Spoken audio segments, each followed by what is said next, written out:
da necessidade de investimentos para mudar o cenário do saneamento no Brasil e acabar com o sofrimento dos mais pobres, a esquerda votou contra, sem oferecer nenhuma alternativa plausível para solucionar a questão.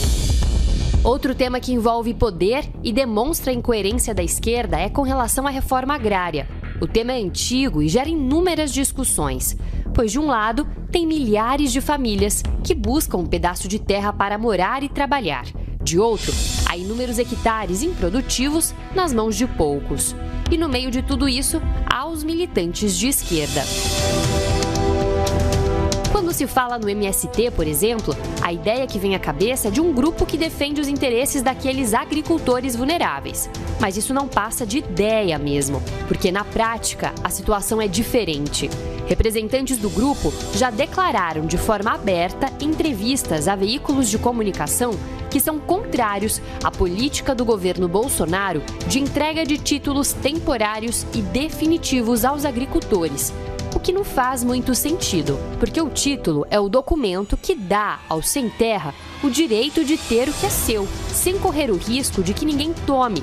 É o fim do ciclo da reforma agrária, que começa com a desapropriação de um espaço, passa pelo assentamento e termina com a titulação. O grupo criado para pressionar o governo a realizar a reforma agrária passou a priorizar os interesses de legendas da esquerda e já não valoriza a entrega de títulos. E por quê? Há quem defenda que, apesar de levantar bandeiras a favor do povo, o que o MST quer é o poder. E famílias que têm suas terras não são facilmente controladas por movimentos sociais, o que enfraquece esses grupos. Tanto que o MST defende a exploração coletiva de terras, enquanto elas permanecem sendo do Estado. Como alguém que luta pelo direito à terra reclama quando ela é oficialmente repassada aos mais vulneráveis. Com relação à família, as propostas da esquerda são caóticas e vão desde a criação de um estatuto com diretrizes tão amplas que permitem inúmeras interpretações. Inclusive, segundo especialistas, se aprovado, poderia dar direito de defender arranjos familiares, como o trisal, que é o casamento entre 3 pessoas, e até relações incestuosas entre pais e filhos ou irmãos. Outra proposta relacionada à família sugeria a redução da burocracia para que uma pessoa conseguisse alterar o nome em seus documentos, trocando-o pelo nome social, que segue o gênero com o qual se identifica. E sugeria ainda que todos os indivíduos pudessem realizar tratamentos hormonais, cirurgias e essa mudança de nome, inclusive menores de idade, sem a permissão dos pais. Atualmente, o projeto se encontra arquivado. Até quando se fala em criminalidade, a esquerda não mantém o bom senso. Um dia depois de sair da prisão em Curitiba, o ex-presidente Lula discursou em São Bernardo do Campo, onde falou sobre algumas situações que considerava inaceitáveis, como o aumento de pessoas nas ruas, da prostituição e da criminalidade, mas nesse último caso, atacando a polícia. Eu não posso ver mais jovem de 14, 15 anos assaltando e sendo violentado, assassinado pela polícia, às vezes inocente ou às vezes porque roubou um celular. Engraçado que foi justamente pelo roubo de um celular por menores de idade que seu filho, Luiz Cláudio, foi parar na delegacia. Ele foi assaltado por 4 adolescentes com idades entre 14 e 17 anos, com uma arma de brinquedo. Os menores foram detidos pouco depois da ocorrência e encaminhados ao 27º Distrito, no bairro de Moema. Quem sabe o crime não é considerado furto por necessidade, como foi sugerido por um projeto de lei de uma deputada do PSOL. A ideia é que nessas situações o culpado receba uma pena branda, restritiva de direitos ou multa. O objetivo é reduzir o número de encarcerados pelo caminho mais fácil, sem prisão. Diante de tudo isso, fica a pergunta: como apoiar quem não apoia o povo? Como acreditar em políticos que usam a mentira para enganar o eleitorado? Como o eleitor cristão deve tratar os políticos que insultam sua inteligência?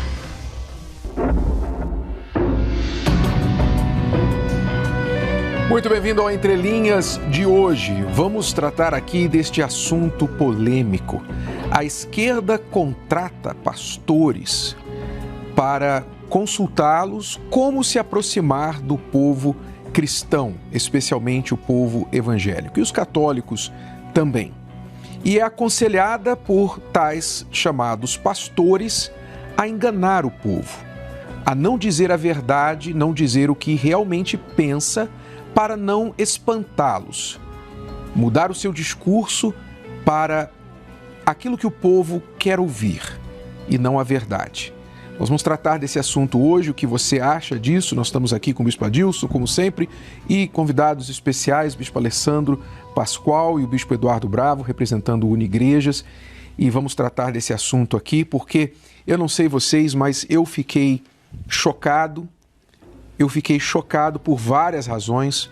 Uma delas, talvez a principal razão, foi de ver um chamado pastor dizendo abertamente, nem corou, eu não vi ele ficar corado em falar isso, aconselhando: não digam o que vocês pensam, não falem aquilo que vocês realmente querem fazer, fale para o povo aquilo que o povo quer ouvir. Um pastor dá esse conselho, em outras palavras, está pegando as ovelhas, está dizendo para o lobo: olha, é assim que você devora as ovelhas, vendendo o seu rebanho para os lobos. É realmente lamentável. Primeiramente, boa noite a todos, e dizer que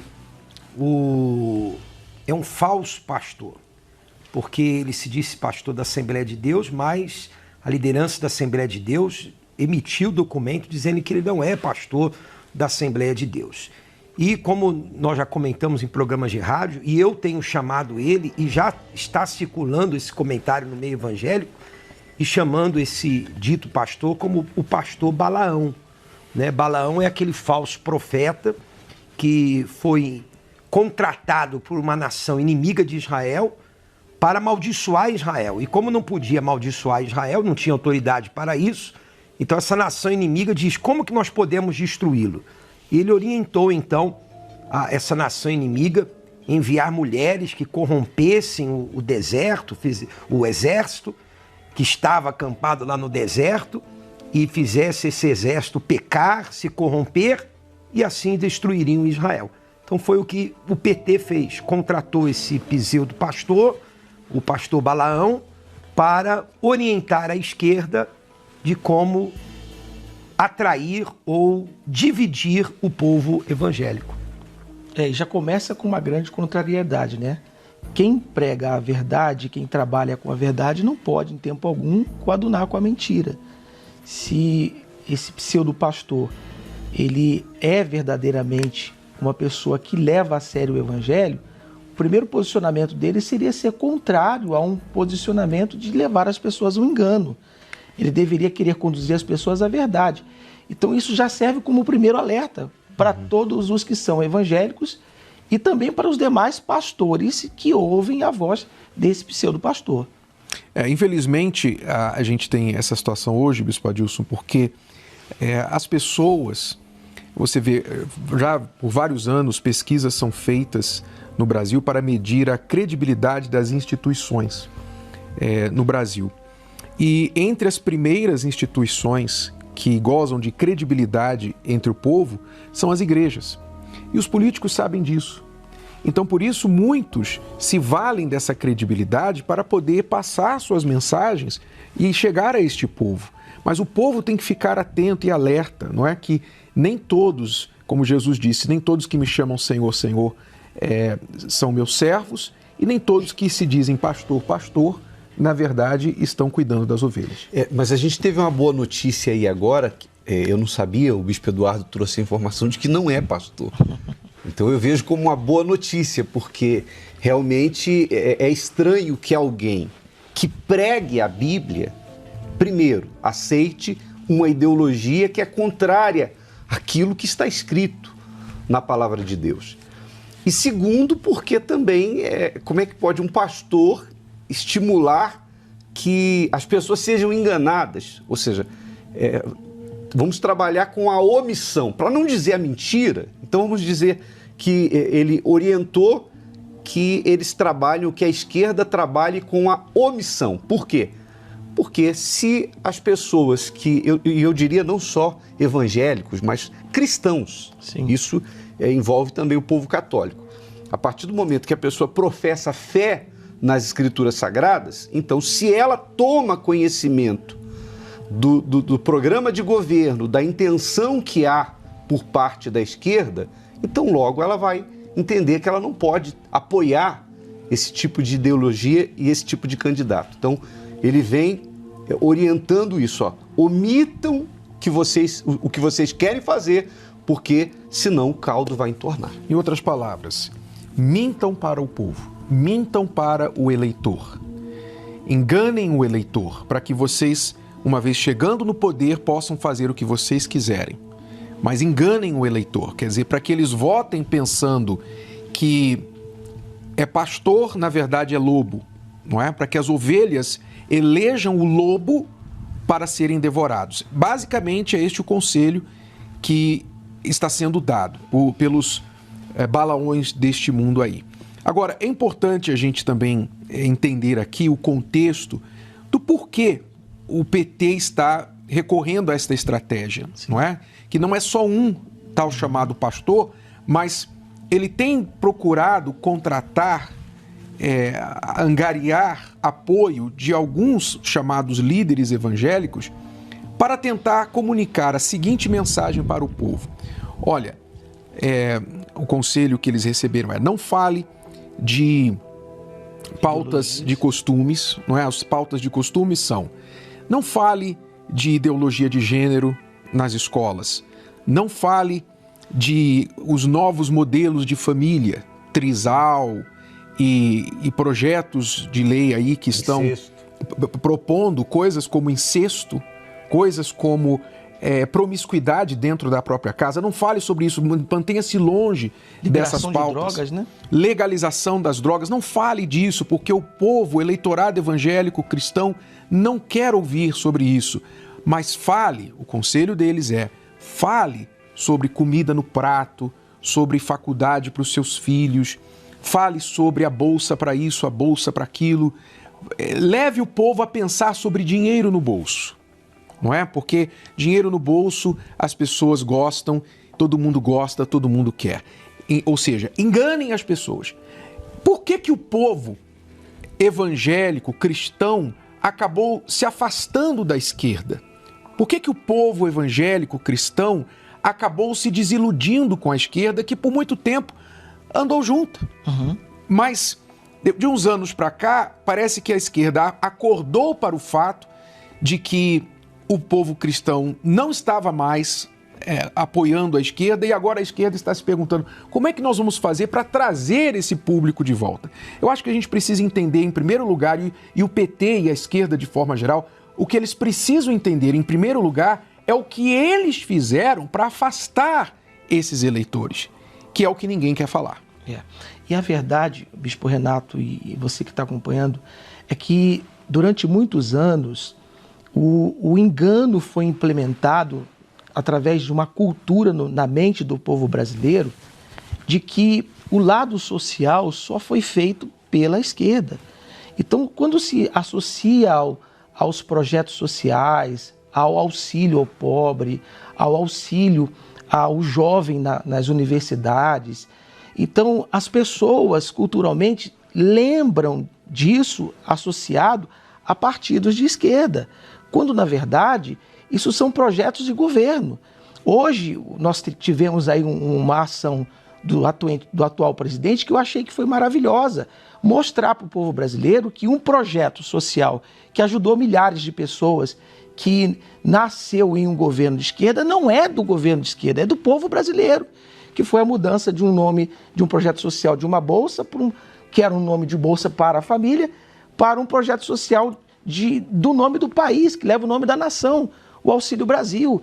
Então, a primeira coisa que a gente precisa ajudar as pessoas a culturalmente desassociar é de que todo o trabalho social realizado pelo governo é um projeto de governo e não um projeto de partidos políticos. Os governos vão passar, as eleições sempre vão mudar, como mudam aí, mas as pessoas as construções dos pilares do que foi feito estão aí estabelecidos. Então, Ou seja, o que você quer dizer, desculpe interromper, é que não há governo que não possa, ou que não tenha a obrigação de cuidar do pobre. Exatamente. Seja ele de esquerda, seja ele de direita, porque é parte do governo, a Bíblia fala isso, o pobre, Jesus disse, os pobres sempre terão entre vós, os pobres sempre vão existir e por isso o governo sempre terá de cuidar dos pobres. E não vai jogar uma bomba ali e desfazer Exato. Tudo, né? Cuidar dos pobres não é marca registrada da esquerda. Isso é uma obrigação humana, de qualquer ser humano, cuidar do pobre. E a Bíblia fala sobre isso, que a obrigação do ser humano é cuidar daquele que é menos privilegiado. Isso não é um privilégio da esquerda. Agora, outra coisa que eles não falam, Alessandro, é o seguinte: a esquerda combate tanto, não é? A gente viu ali o Lula falar da classe média, acho que tem até um clipe sobre isso. O Lula bateu tanto na classe média, reclamou, né? O pessoal criticou ele, que ele estava falando da classe média com um relógio caríssimo. Sim. Né? Um relógio, sei lá, de 80 mil, não sei quanto. Mas, enfim. E casou agora, recentemente, também um casamento que poderia se dizer que foi, no mínimo, classe média alta. Né? Pobre não via assim. Pobre não casaria ali como ele casou. Mas, enfim, criticou tanto a classe média, etc. Mas não fala que os grandes filantropistas do mundo são quem? Quem são os grandes filantropistas do mundo? Os grandes empresários. São os bilionários do mundo. Bill Gates, Warren Buffett, dois dos grandes, maiores bilionários mais ricos do mundo, fizeram um compromisso de doar até 90% da sua riqueza, da sua riqueza, para projetos sociais. Quer dizer, então, quem está ajudando o pobre? O rico está ajudando o pobre. É claro que nem todo rico ajuda o pobre, mas, historicamente, ao longo da história, nós vemos isso, e isso está alinhado com a palavra de Deus. Quando a gente vê a parábola do bom samaritano, o bom samaritano ajudou aquele homem com os bens de quem? Do governo? Ele ligou para algum órgão do governo para socorrer o samaritano? Não. O homem ferido? Não. Ele tirou do seu bolso e ajudou. Este é o princípio alinhado com a palavra de Deus. A ação social começa com o indivíduo. Quando você pega o governo para fazer ação social, como você falou, ainda que seja obrigação de qualquer governo, mas quando a gente vai olhar a ineficiência dos governos, você vai ver que o governo tira 10 de você pelos impostos, o governo tira 10 de você, fica com 9 e distribui a conta-gota para o necessitado. Por quê? Porque a burocracia e a ineficiência do governo é tamanha que a maior parte do que eles recolhem de impostos não chega de volta na população. Não é isso que a gente vive a reclamar? Não vamos falar de caridade, não. Vamos falar de obrigação. Vamos falar do que é obrigatório, a segurança, a saúde, a educação, tudo isso. Não chega. O governo sofre de um grande problema, um grande marasmo, uma grande enfermidade, uma doença chamada burocracia, ineficiência, que é quando o governo se incha, e governo de esquerda então nem se fala, quando se incha o governo e aquilo se torna uma máquina pesada e todos aqueles impostos não chegam ali, na sua maioria, no benefício final que é a população. E o que a esquerda deseja é fazer a pessoa ficar dependendo daquela cesta básica. Então ele quer controlar a pessoa. Então está aqui uma cesta básica e vai depender dessa cesta básica, dessa ajuda, desse valorzinho para o resto da vida. Então não é ajudar o pobre, não. É fazer o pobre se tornar dependente do governo. E a direita ela já promove o empresariado.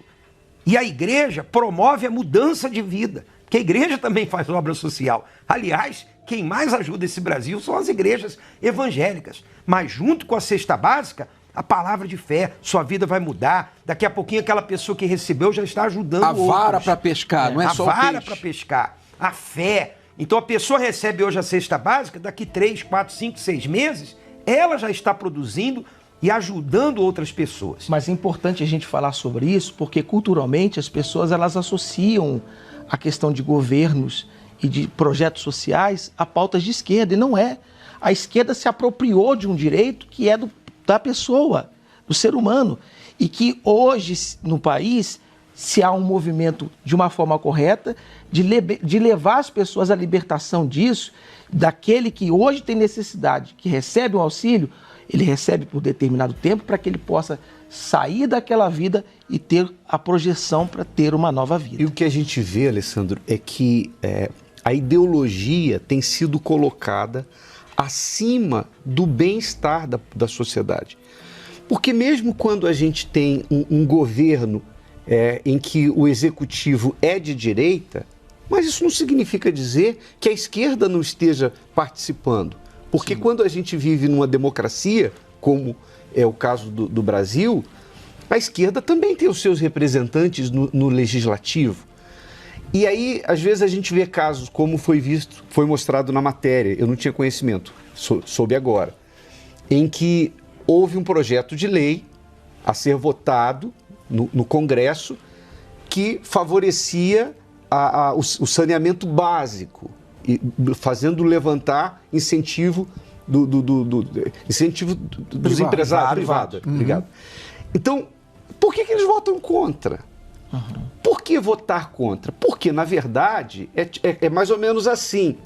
A gente poderia fazer o gol junto, mas é ele que vai fazer. Se eu vou tocar para ele fazer o gol? Ah, não. Então vamos votar contra.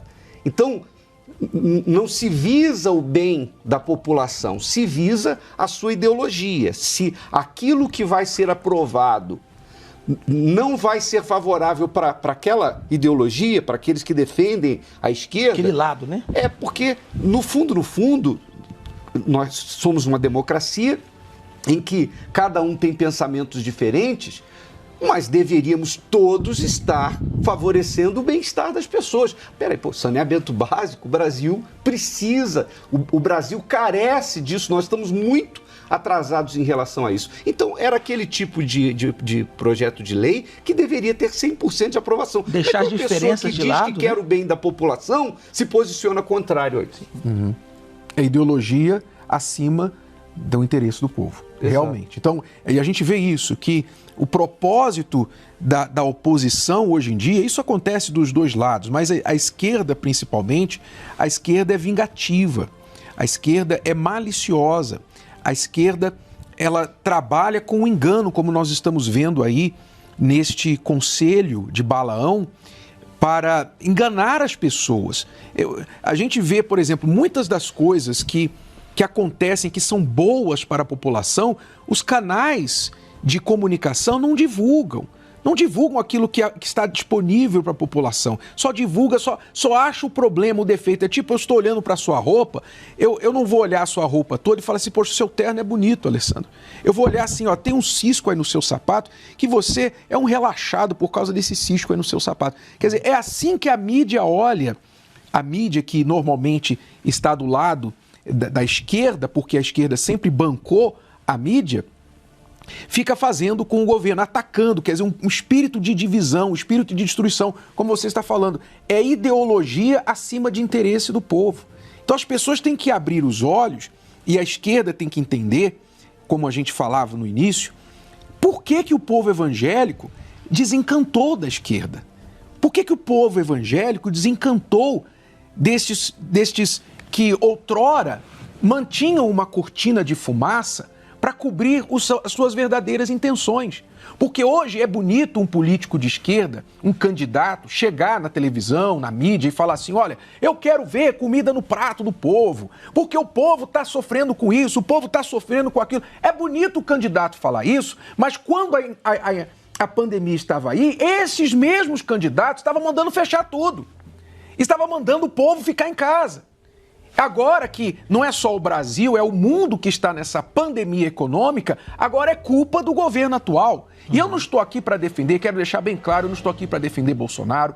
Se a gente fizer um programa para criticar Bolsonaro, esse programa vai ser talvez tão longo quanto este, ou mais longo ainda, porque Bolsonaro também teve os seus pastores prostitutos, que todo mundo viu aí, que se corromperam para mamar nas tetas do governo, e está errado também. Está errado também, não importa que lado, se é um pastor que toma o lado pessoal e quer se aproveitar das pessoas do governo, está errado, não importa se é a esquerda ou se é a direita.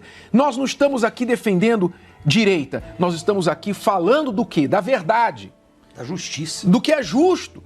E não é justo o que está se propondo fazer com o povo. Mentira. Não é justo. A mentira não é correta com ninguém, nem da esquerda, nem de direita, não é justo. E nós estamos aqui como pastores que devem pregar a verdade, falar a verdade para o povo. Porque no momento que um partido político contrata um chamado pastor para mentir para o povo, ora, isso revolta a gente. Isso nos revolta.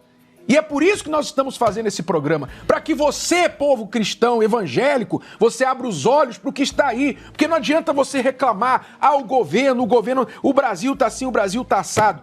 Vamos falar aqui a verdade. O governo atual está há quanto tempo no governo?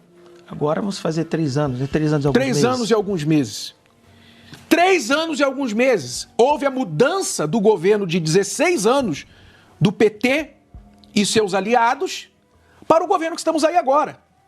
Quer dizer, se houvesse o mínimo de decência de um político, deveria ser o seguinte: olha, nós estamos colhendo hoje frutos de políticas de 16 anos. Porque em 3 anos não se muda um país. Ainda mais no meio de uma pandemia que já vai para mais de 2 anos. Pelo amor de Deus, é desafiar a nossa inteligência. A esquerda tem que parar e se perguntar: vocês realmente querem insultar a inteligência do povo cristão? Vocês realmente querem insultar a inteligência do povo evangélico? Vocês pensam que a gente é burro? Que a gente não pensa? Você pensa que o povo evangélico é burro? Que você pode ver que a mídia, de forma geral, quando retrata o evangélico, gosta de retratar o evangélico como pobre, como miserável, como analfabeto. Zé Povinho. Zé Povinho. É isso, é assim, você, meu irmão, você, meu amigo cristão, católico, evangélico, de qualquer denominação, você que não é de nenhuma denominação, mas você é cristão, eu pergunto a você, é justo essa forma que você é tratado pela mídia, da forma que você é representado na mídia, de todos os tipos? É online, é televisão, é novela, é filme, é série, e agora partidos. É justo você ser tratado dessa forma? Então, o povo de Deus tem que acordar, porque se a palavra diz que é a verdade que nos liberta, o que fazer com um partido que está recorrendo à mentira como estratégia de eleição? Mentira atrás de mentira. Inclusive, fizeram aí um café de pastores, pseudos pastores, para dizer que tem evangélicos do lado do PT. E aí relacionaram ali o nome das igrejas participantes. E eu fui consultar. A maioria daqueles nomes não tem CNPJ e algumas CNPJ de pouquíssimos meses. Quer dizer, estão criando igrejas para dizer que tem igrejas do lado deles. É mentira em cima de mentira. Deixa eu mostrar aqui cronologicamente essa farsa, essa mentira. Do quê? Você vai falar agora do como a esquerda... Como é que isso se originou? Como é que começou isso? Primeiro, todo mundo sabe, né? No dia 15, vou mostrar a data aí, uma notícia que isso foi noticiado em todos os canais de comunicação, mas no dia 15 de abril, essa notícia está aí, nós até circulamos ali para as pessoas enxergarem lá. STF confirma a decisão de Fachin e anula condenações e mantém Lula elegível.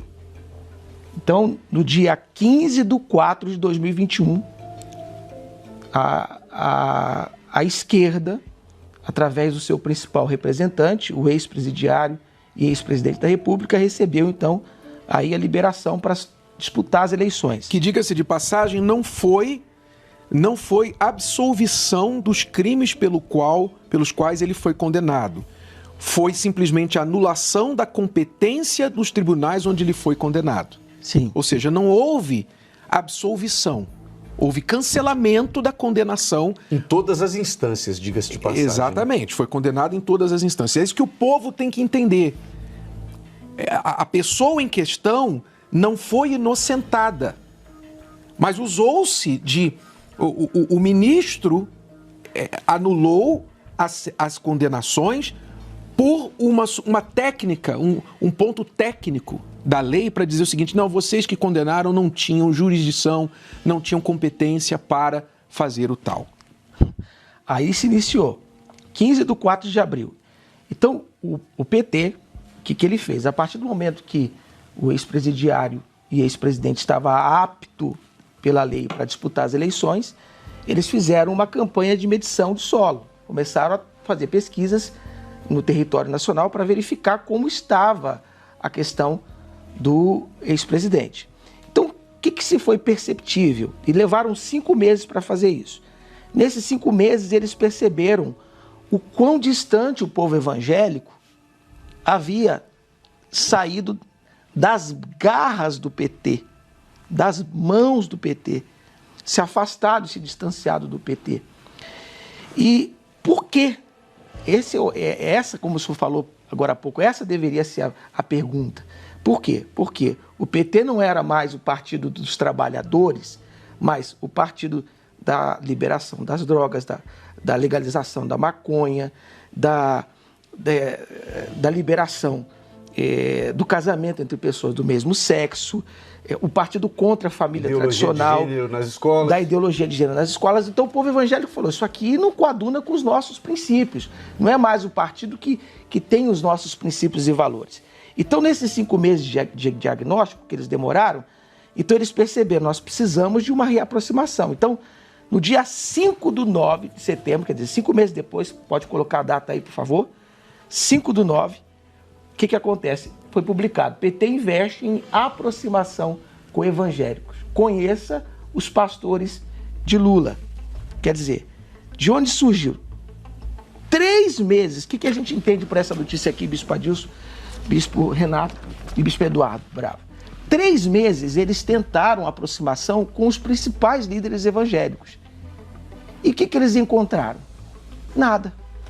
Porque hoje os evangélicos, os pastores, os líderes evangélicos, em primeiro lugar a gente tem aqui o representante de uma igreja que se comunica, nós nos comunicamos e nós entendemos o quão nocivo tem sido isso para a pregação do evangelho.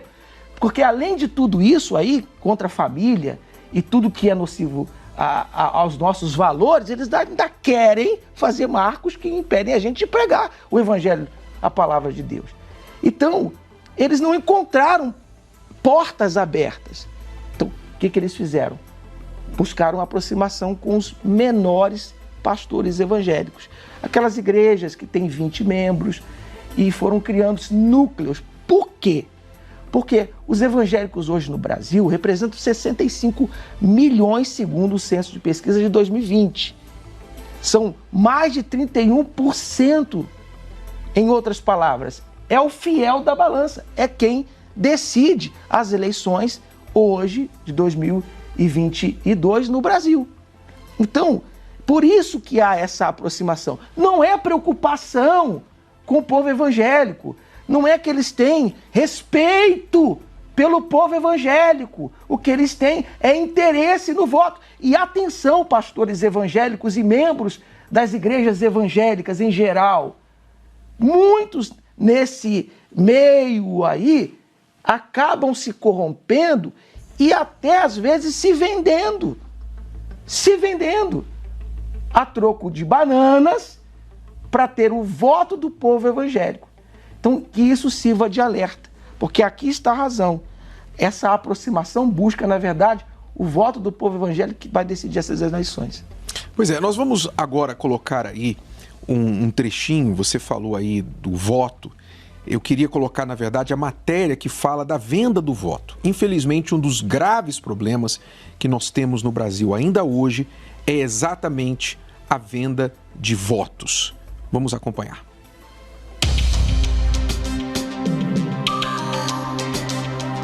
Qual o significado do voto? O voto é uma forma de demonstrar opinião, vontade ou preferência por algo que está sendo colocado em votação. Por exemplo, Nas eleições, ao votarmos em um candidato, expressamos nossa vontade de que ele seja eleito. Essa decisão é feita com base em nossas crenças, valores e no que acreditamos que será melhor para a nossa sociedade. Mas o voto está presente em nossas vidas além das eleições. Você provavelmente já votou em grêmios estudantis, centros acadêmicos, associações de bairro e condomínios, não é mesmo? Quem dera se todos tivessem essa conscientização. Mas, ao contrário do que se foi estabelecido pela lei, as pessoas tentam de todas as formas se beneficiar. Na corrida durante as eleições, muitos candidatos e seus cabos eleitorais vão às ruas com formas de suborno através da politicagem para angariar votos. O advogado Marlon Reis, um dos advogados do Movimento de Combate à Corrupção Eleitoral do Brasil, disse em uma entrevista à BBC News: qualquer tipo de vantagem é utilizada como moeda de troca. Facilidades na rede pública, como furar a fila para consultas ou cirurgias, ou laqueaduras no caso das mulheres. Explica ele. Cestas básicas, tijolos, telhas, medicamento, comida e bebida também são ativos comuns usados para comprar a decisão de alguém na urna. Para os mais ricos, serve até a promessa de regularização fundiária do imóvel. Já o TSE publicou: a percepção do eleitor no sentido de que a compra de votos é um crime ainda é pequena. Dessa forma, muitos enxergam como naturalidade oferecer o voto em troca de benefícios. Até onde o ser humano irá, tanto no suborno quanto a população se rebaixando a tais atrocidades em prol de seu bel prazer? A vereadora Cátia Aparecida Azarias, eleita no ano passado no município de Rubiataba, oferecia, por exemplo, combustível, bebida alcoólica, patrocínio de festas e até o custeio de partos e laqueaduras. Os eleitores confirmaram à justiça o recebimento de benefícios em troca de votos. A vereadora foi condenada a 15 anos de prisão em regime fechado. O que mais iremos nos deparar ou nos surpreender para que cada partido coloque seus indicados nos locais que lhes agradam? Seu voto vale muito, mais do que alguns reais ou algum benefício momentâneo. Ele vale 4 anos. Pense bem, suas atitudes no presente influenciarão no futuro seu e da sua família.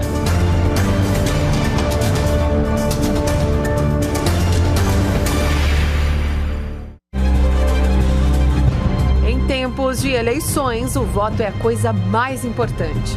Afinal, é o voto quem decide qual candidato vai ganhar. O direito de escolher quem vai governar o país acontece a cada 4 anos. E é por isso que o voto e a escolha do candidato são tão importantes. Mas será que os brasileiros lembram em quem votaram na última eleição? Você tem costume de pesquisar o candidato antes de votar? Sim, tenho, não só pela televisão, onde tem os debates, mas sim pela internet, pelo que o candidato está fazendo até o momento, ou o que ele fez no passado. Para senador, você votou? Votei, mas não lembro. Costuma pesquisar o candidato antes de votar? Não pesquiso. Porque eu não... eu voto por votar mesmo, não tem muita explicação. Você costuma pesquisar o candidato antes de votar? Pesquisa, mas a informação que a gente tem é pouca, né? Às vezes a mídia também não posta aquilo que a gente precisa. E o Brasil não tem muita história da política para contar. Então as fontes também não são muito confiáveis. Então eu prefiro votar nulo. O senhor venderia seu voto? Não. Não. Isso eu não vendo, não. O voto é uma coisa sagrada, né? É para melhor do nosso país, né? Então tem que ser uma coisa justa. Você venderia seu voto? Não.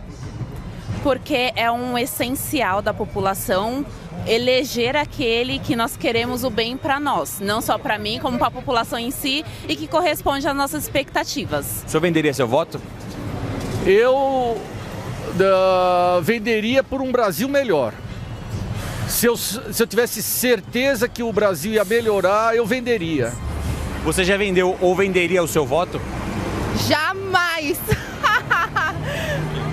Porque não, isso é questão de ética também, né?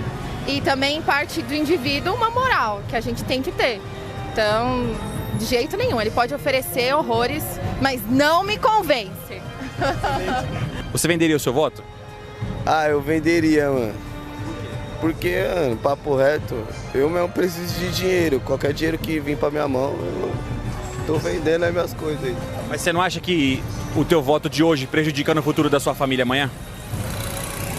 Agora você me deu uma ideia, né? Mas eu venderia do mesmo jeito. Aí você tem a resposta, porque nós temos políticos que temos no Brasil, não é? Por que o Brasil é uma potência mundial? Né? O mundo tem inveja do Brasil. As nações do mundo ficam de olho grande no nosso país, nos seus recursos e tudo mais. Mas por que o Brasil não sai, não alavanca, não deslancha, não decola? Sabe por quê? Porque o povo elege uma cópia de si mesmo. Enquanto você não mudar a sua cabeça como eleitor, você vai continuar colocando lá pessoas que vão tirar vantagem de você. Então não adianta reclamar dos corruptos, políticos corruptos que compram voto, enquanto o seu voto está à venda.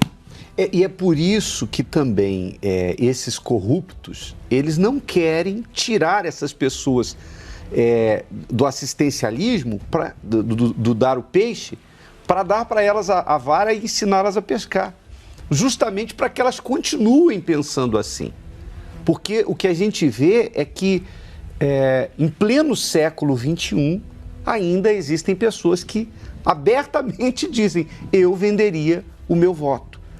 Então, é um absurdo. A gente vê que o tempo passa e o Brasil não evolui politicamente, as pessoas não amadurecem politicamente. Porque se a gente fizer as contas, por exemplo, e o Alessandro deve saber falar com mais detalhes ou melhor sobre isso.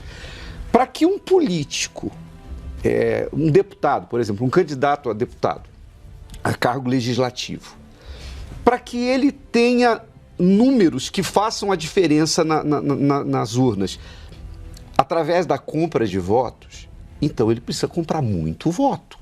Milhões e milhões. Então ele vai gastar milhões e milhões para ele ter um número expressivo via compra, que faça a diferença nas urnas e ele seja eleito. Então ele vai ter que gastar um dinheiro que, se você calcular tudo que ele vai receber pelo gabinete, é impossível. Durante os 4 anos, aquilo não volta para ele. A conta não fecha. A conta não fecha. Então por que ele está gastando tudo isso? Por que ele chega ao ponto de dar para uma pessoa cimento, tijolos, algum tratamento médico? Por que ele desembolsa isso se o que ele vai receber, a conta não fecha? É porque, na verdade, ele vai vender o dele. Ele vai vender o voto dele e não vai ser por um saco de cimento. Então é aí que ele vê. Não, é porque ele quer ajudar o povo. É verdade. Eles querem tanto ajudar o povo que eles pagam. Eles pagam para ajudar. O que as pessoas precisam entender é que nenhum político tira um centavo do bolso para comprar voto. De onde vem esse dinheiro? Esse dinheiro é o dinheiro que não está lá contabilizado na escola, nas merendas, que o seu filho deveria chegar e ter para comer. Não está no hospital com remédio ou com o salário do médico no hospital público, com as medicações do hospital público, que você chega doente ou o familiar seu chega doente e deveria receber o atendimento e não tem. Esse dinheiro deveria estar, sabe aonde? Na rua da sua casa pavimentada, no seu asfalto, lá na rua que você tanto sonha em ter pavimentada.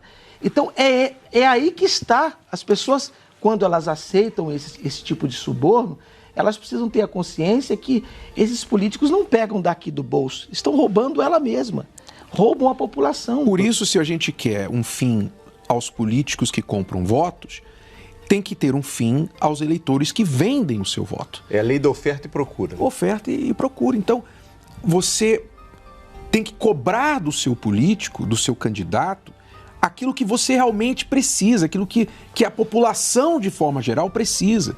Você quer a justiça, você quer a coisa certa, então não faça do jeito errado, pensando no seu, pensando em você. Como o rapaz falou ali, para falar a verdade, eu venderia, porque qualquer dinheiro no meu bolso agora ajudaria. Esse é o problema. A pessoa só pensa nela, ela não pensa no todo. Então a gente vive numa selva, não é? Onde é a lei do mais forte, cada um querendo tirar o seu, garantir o seu. Esse é o grande problema do nosso país, sempre foi. E quando que isso vai mudar? Quando mudar a cabeça. E uma coisa também que tem que mudar, que nós vimos ali nas entrevistas, é que as pessoas nem lembram em quem elas votaram 4 anos atrás, que elas vão cobrar de quem elas não lembram. Como é que elas vão cobrar do deputado, do senador? Porque as pessoas no nosso país têm o péssimo hábito de focarem somente nos grandes nomes das eleições, né? Os cargos executivos, presidente, governador, os cargos executivos. A pessoa pode até dizer, eu vou votar no A, vou votar no B. Mas ela não sabe que talvez mais importante do que o cargo executivo são os cargos legislativos, porque nenhum projeto de lei vai ser passado pelo executivo, vai ser passado pelos deputados lá na Câmara Federal, lá no Senado.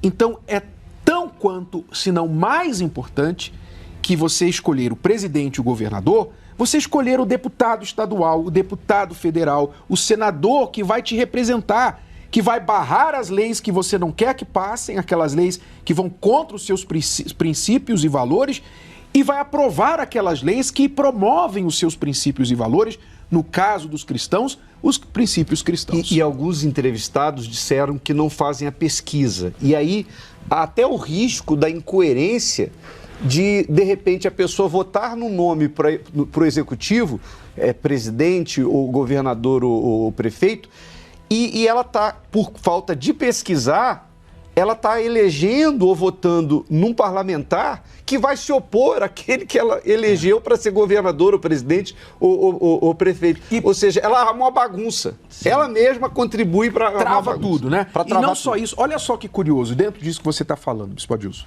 Olha que curioso.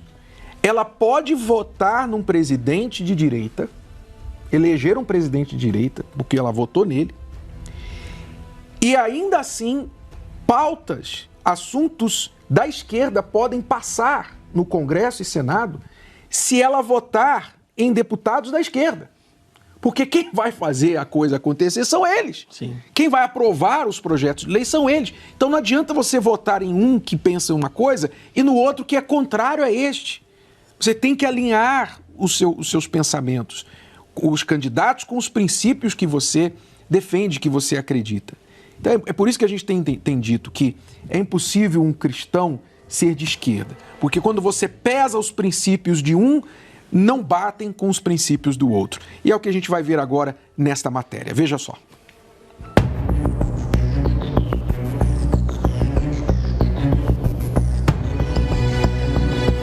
Depois de tantos argumentos, ficou claro que, diferente do que muitos pensam, o cristão não é ingênuo e está cada vez mais atento ao que acontece no cenário político brasileiro. Afinal, a política tem o poder de influenciar o andamento de todas as áreas da vida de uma pessoa, inclusive a sua liberdade. Portanto, cuidado com a lábia de pessoas que dizem que são e não são. Afirmam que fazem, mas quando tiveram a oportunidade, não fizeram. Antes de escolher alguém para te representar, pesquise. Uma pessoa, seja ela eleita para presidente, governador, senador ou deputado, vai governar baseada em seus princípios e diretrizes orientadas pelo partido que faz parte.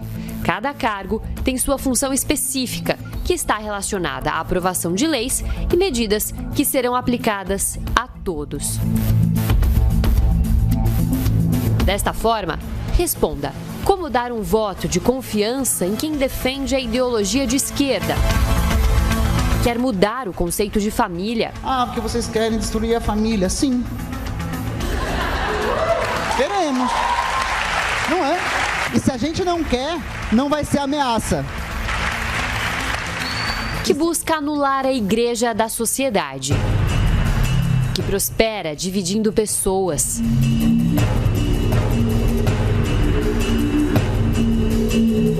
Que culpa a sociedade e não responsabiliza o indivíduo. Eu não posso ver mais jovem de 14, 15 anos assaltando e sendo violentado, assassinado pela polícia, às vezes inocente, ou às vezes porque roubou um celular. Que confunde justiça com igualdade.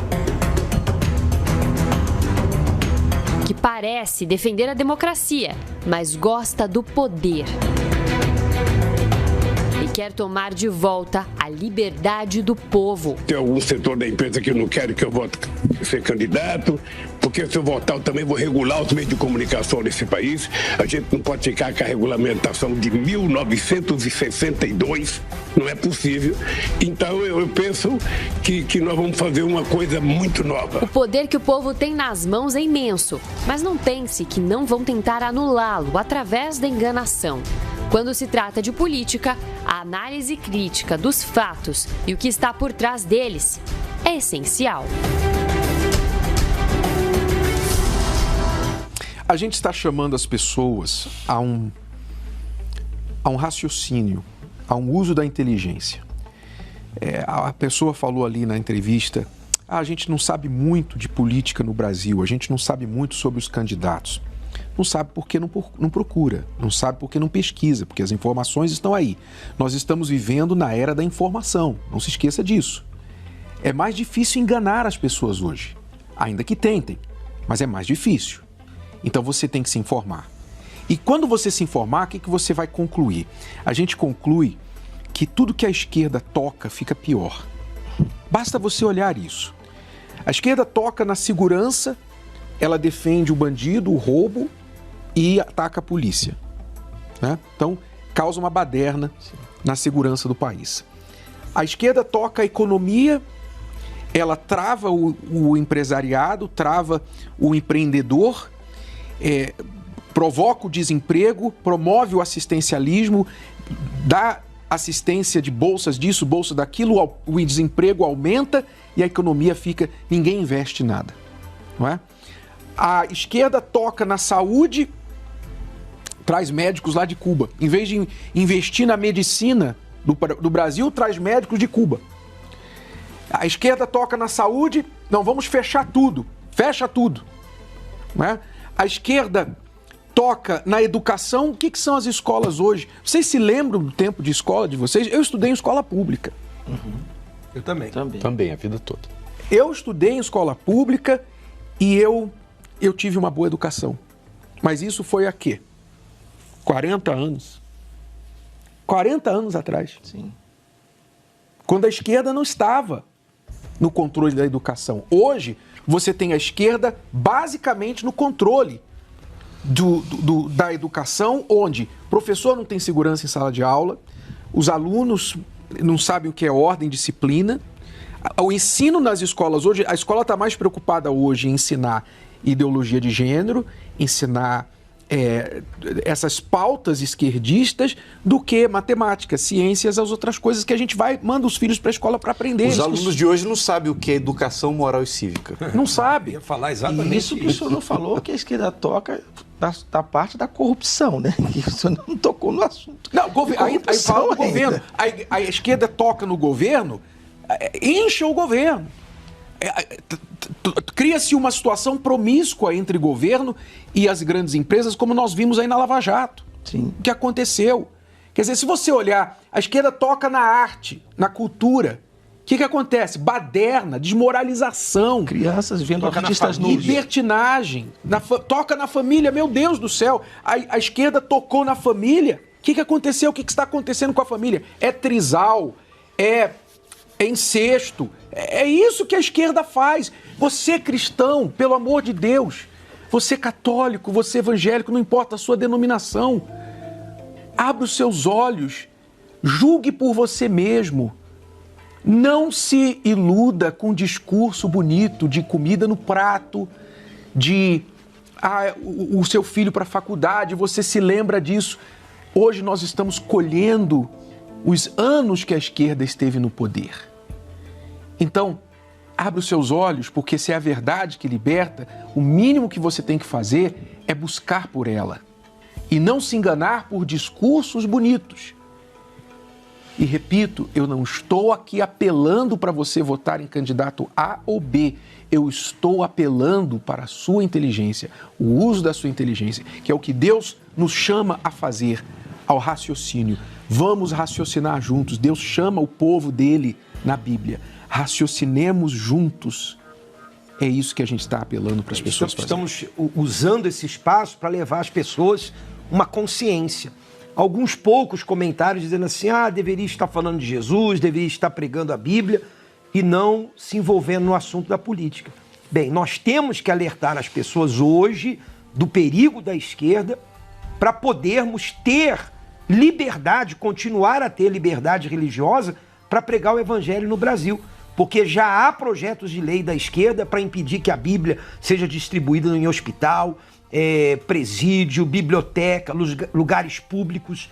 Há projeto de lei para impedir a evangelização no ambiente público e privado. Quer dizer, até um momento de oração dentro de casa, a esquerda quer impedir. Então estamos chamando a sua consciência para garantir o nosso direito de continuar pregando. Porque se tudo que a esquerda toca fica pior, se ela tocar nas igrejas, então tudo isso que você falou vai acontecer. Censura, restrição, portas fechadas, impedimento de pregar na TV, no rádio, nos meios de comunicação, nos lugares públicos, divulgação da palavra de Deus, tudo isso vai acontecer, porque é o que a esquerda sempre fez e sempre quis fazer. Agora, você quer falar de pobre? A esquerda quer falar dos pobres, de ajudar os pobres? Eu acho que a esquerda precisa ler um pouquinho mais a Bíblia se quiser falar com o povo evangélico. Porque o que a Bíblia ensina com respeito aos pobres é a independência econômica. É a dependência de Deus e de si mesmo. Se esses tais pastores, chamados pastores da esquerda, do PT, tivessem o mínimo de entendimento da palavra de Deus, estariam pelo menos falando o correto para aqueles que o contrataram.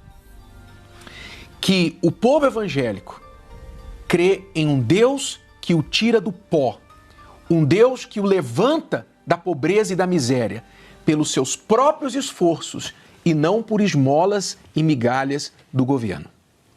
Esta é a crença cristã, esta é a nossa fé e nós não vamos comprometê-la por bolsa de nenhum tipo. Fique atento a isso, você cristão de qualquer denominação. Bom, eu acho que, da minha parte... E se alguém disser se a gente está se colocando de um lado ou de outro lado, de direita ou de esquerda, não. Nós estamos simplesmente mostrando os dois lados, para que você tire as suas conclusões. Se, por exemplo, você é aquela pessoa que diz assim, poxa, mas eu acho legal que ensine as crianças na escola que elas podem escolher o sexo delas sem atentar para a biologia. Eu acho que realmente seria uma boa liberar o casamento de 3 pessoas. Ou o incesto, legalizar o incesto. Eu acho que seria legal, por exemplo, a liberação das drogas.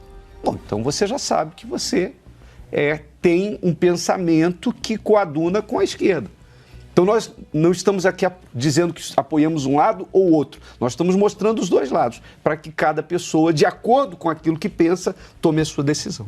E para deixar bem claro que a igreja verdadeira, a igreja do Senhor Jesus, isso é muito forte, né? Ela está aberta para todos, sempre esteve aberta e sempre vai estar aberta a todos. Mas a igreja do Senhor Jesus, a verdadeira igreja do Senhor Jesus, ela não está aberta para tudo. Ela está pautada na palavra de Deus, ela tem princípios, ela tem valores. Então é essa igreja que não apoia esse tipo de pensamento. Aberta para todos, mas não para tudo. Não para tudo. Né? Interessante isso aí. As colunas que regem a nossa fé, os valores que regem a nossa fé, devem ser preservados. Exato. Bom, nós vamos ficando por aqui e voltamos na próxima com mais uma Entre Linhas. Até lá.